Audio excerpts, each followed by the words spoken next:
ሰላም አለይኩም ወራህመቱላሂ ወበረካቱ። ሰላም ጤና ይስጥልኝ። ውድና ተከበራችሁ ክብራትና ክብራን ቻናል ቤተሰቦች እንዴት ናችሁ? ሰላም ናችሁ ወይ?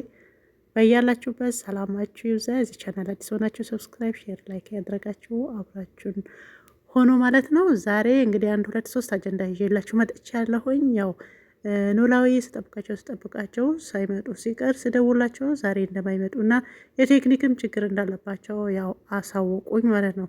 ከዛ አንዳንድ ሁሌም በሚዲያ ላይ የምታዘባቸው ትዝብቶች አሉና እስቲ እናንተም ካያችሁ አያችሁ፣ ካላያችሁም ደግሞ አብረን የምንሰማቸው ይሆናል ማለት ነው። ከዛ በፊት እንግዲህ ኡስታዝ አቡበከር አህመድ ሁላችንም የምንወደው የምናከብረው የአይናችን ብሌን ኡስታዝ አቡኪ ያው በጠና እንደታመመ ሆስፒታል እንዳለ ነው እንዳያችሁት። ሚዲያውም አላህ እንዲያሽረውና አላህ ሙሉ ጤናው እንዲመልስለት ሁላችሁም በየእምነታችሁ ኡስታዝ አቡኪን ዱዓ አድርጉለት፣ በየእምነታችሁ ጸልዩለት። እንግዲህ ኡስታዝ አቡኪ የማያውቀው የለም። በርቱ አንደበቱ በጣፋጭ ዳዋው እንግዲህ በሁሉም ዘንድ ተወዳጅ የሆነው ኡስታዝ አቡኪን ዱዓ አድርጉለት ማለት ነው። ከዚህ በፊትም እንደዚህ ታሞ ነበረ። እንግዲህ አሁንም በድጋሚ ታሞ ሆስፒታል ውስጥ እንደሚገኝ ነው።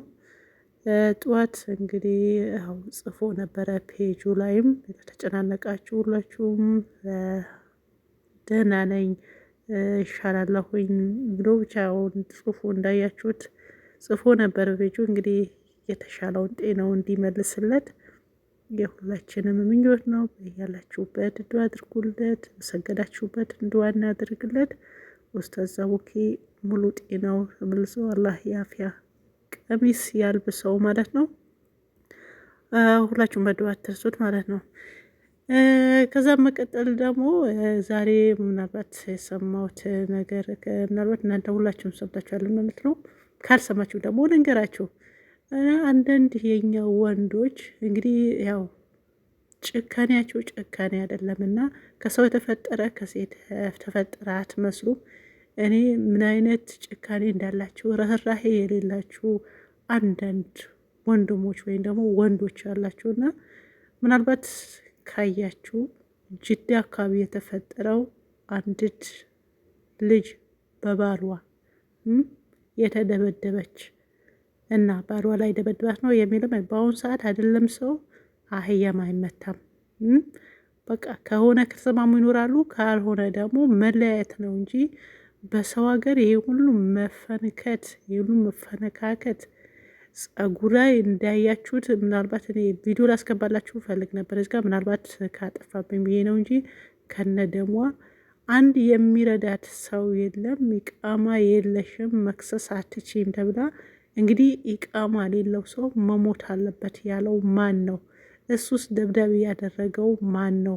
በዚህ በሰነጠለ ዘመን ምናልባት ሚስትህ ልትሆን ትችላለች። አንተ ግን ሚስትህ ብቻ ሳትሆን እህትህ ብትሆን እንደዚህ ብትደረግ፣ እናትህ ብትሆንስ፣ ዘመድህ ቢሆን እንደዛ ደስ ይለህ ነበር? በሰው ሀገር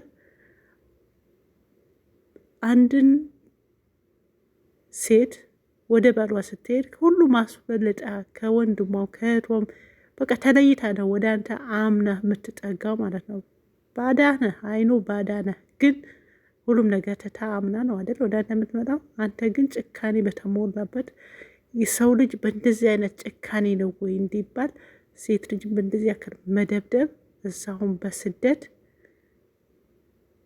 አይታችሁ ደግሞ ኢቃማ ከሌለሽ መክሰስ አትችይም። እንደው እኔ አንዳንድ ሰዎች እኔ ያላቅምና ብቻ የስራችሁ ይስጣችሁ ስትናገር ልጅቷ እጅግ በጣም ነው የምታሳዝነው። አልቅሳ ነው የምታስለቅሰኝ። ሰዎች ሊደሩኝ አልቻሉም። በሰው ፊት እየመታኝ እየረገጠኝ።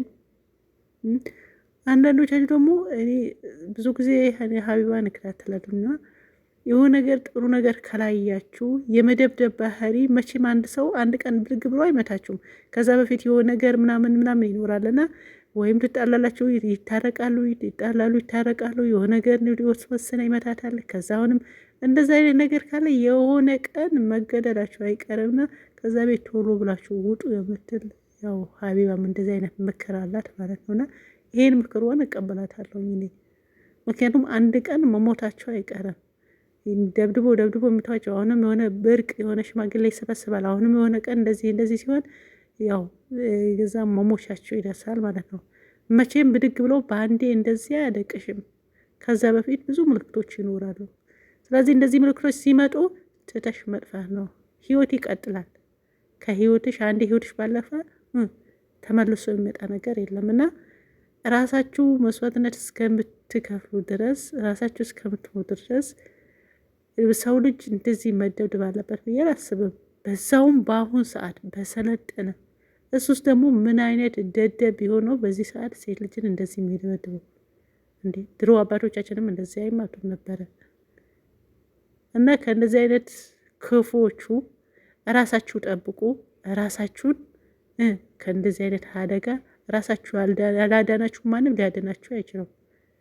በአሁኑ ሰዓት ሰው መንገድ ትመታ ፎቶ ለመቅረጽ ካሜራ ይከፍታል እንጂ ሰው የሚገላገል ሰው የለም በዚህ ሰዓት። እውነቴ ነው ብላችሁ በቃ ካሜራ መቅረጽ ሚዲያ መልቀቅ ነው እንጂ የሆነ ጉዳት ሊያደርስ ራሱ መከልከል ይችል ነበረ። የዛ ሰው ከጉዳት ከመድረሱ እሱን ማስቆም ይችል ነበረ። ግን ካሜራው ማን ይቀርጻል? በቃ ይሄ ሁኔታ ነው ያለ ነው እና ሰውን በሆነ ነገር እንደዚህ ያው ካሜራቸው ዝግጅ አድርገው እኔ መጀመሪያው ካሜራ ሆነ አድርገው ነው የሚደባደቡት አላውቅም። ብቻ የዛን ነገር ማዳን እየቻሉ ያው ካሜራቸውን ነቅለው ነው ፎቶ የሚቀርጹት ቪዲዮ የሚቀርጹት በአሁኑ ሰዓት ማለት ነው። ሰው እዝነት የሚባል ነገር የለም፣ ጠፍቷል። ስለዚህ ማንም ለማንም እናንተ በተለይ ደግሞ እንደዚህ አይነት ሴቶች ባሏችሁ እንደዚህ የሚደበድብ በሽታ ይደብድበውና እንደዛ ካለ ያው ምልክት ካያችሁ ራሳችሁ ህይወታችሁ እስከምታጡ ድረስ እዛ ጋር እንዳትጠብቁ። 1 2 3 ምልክት ካያችሁ ጥላችሁ መውጣት። ህይወት ይቀጥላል። እናንተ በህይወት እስካላችሁ ድረስ ያለሱ ህይወት የለም ያላችሁ ማን ነው እንዴ? በደንብ አለ። ስለዚህ ራሳችሁ ጥንቃቄ አድርጉ ለማለት ነው። እቺ ልጅ እንዴት እንዳሳዝነችኝ አልቅሳ ነው ያስለቀሰችኝ። እውነት መናገር ጸጉሯ ከፍታ ነው ያሳየችው ሚዲያ ላይ ሀቢባ ቤት እንዴት እንዳደረገ ብቻ አላቅም። እና ራሳችሁ ጠብቁ ለማለት ያህል ነው። ሌላ ደግሞ አንድ አዲስ አበባ ላይ የተፈጠረ ትላንትና ነው ዛሬ እኔ አንድ ነገር እላችኋለሁ እና ምንም ቢያጠፋ አንዳንድ ትልቅ ሰው ትልቃችሁ አባታችሁ እናታችሁ የሚሆን ሰው ምናልባት ሌባ ሊሆን ይችላል፣ አጥፍቶ ሊሆን ይችላል፣ ሰርቆ ሊሆን ይችላል። ይህ በልጁ በትንሽ ልጅ መመታት በትንሽ ልጅ መጎተት የምር ነውር ነው። እንደዚህ የምታደርጉ ሰዎች ተው። የኔ አባትስ ቢሆን ማን ስረቅ አለ ልትሉ ትችላላችሁ። ለምን ሰረቀ? መስረቁን ደግፌው አይደለም፣ ግን ከሰረቀ የህግ አሳልፎ መስጠት ነው እንጂ አባታችሁ የሚሆን ሰው መደብደብ፣ እናታችሁ የሚሆን ሰውን መደብደብ አግባብ አይደለም። የምሬ ነው የምላችሁ። አንድ ሰው ትልቅ ሰው ካላጣ አይሰርቅም። የምር ምናልባት ወይ አመል ሊሆን ይችላል። ያው መጀመሪያም ሌባ ስለሆነ እስከሚያረጅ ድረስ ሌባ ሊሆን ይችላል።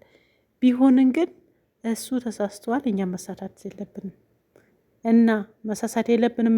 ለምን ይያዛል? ይሄድ ማለትሽ ነው የሚልም አይጠፋም። ይሄድ ማለት ሳይሆን እኛ ልክ አባታችንን እንደደበደብን ነው። ትልቅ ሰው መቼም አባት አያት የሌለው ሰው አይኖርም። ስለዚህ ትልቅ ሰው ይዛችሁ መደብደብ መጎተት አግባብ አይደለም። መስረቁም አግባብ አይደለም፣ ጥሩ አይደለም። ያው ይምጣና አንቺ የሚስረቅሽና ከዛ ትረጃለሽ የሚልም አይጠፋም። ይሄ ሳይረዳ ቀርቼ አይደለም።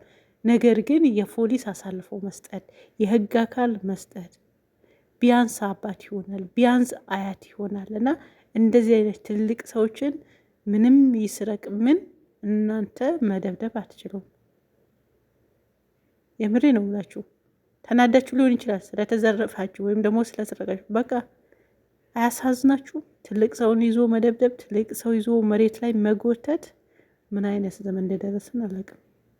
እና እንደዚህ ነገር ሲያጋጥማችሁ የፖሊስ አሳልፋችሁ ስጡ እንጂ እሺ ብላችሁ እጃችሁ እንዴት እሺ ብሎ ይህን እንደሚደበደብ እኔ አላውቅም። ብቻ እንደዚህ አይነት ነገሮች በነገራችን ላይ ያው ህግም የለም፣ ግን ቢሆንም እናንተ ከምትበድቡ እዛ እስር ቤት ህጉ እንትን ቢል ጥሩ ነበረና እንደዚህ አይነት ነገር አታሩ። በቃ አያቴ ቢሆን አባቴ ቢሆን የሚለውን ያው ራሳችሁ ሳሉት ማለት ነው። ይሄን ለማለት ነው። አዎ እናመሰግናለን። ብዙ ነገሮች ይታያሉ፣ ብዙ ነገሮች ይከሰታሉ በአሁኑ ሰዓት። ግን እጅግ በጣም በአሁኑ ሰዓት እውነት ለመናገር አስደሳች ዜና የለም አንድም ማለት ነው። እና እንደዚህ የሆነ ነውር ነገር ነው አለ። ሰላማችሁ ይብዛ። ባይ ባይ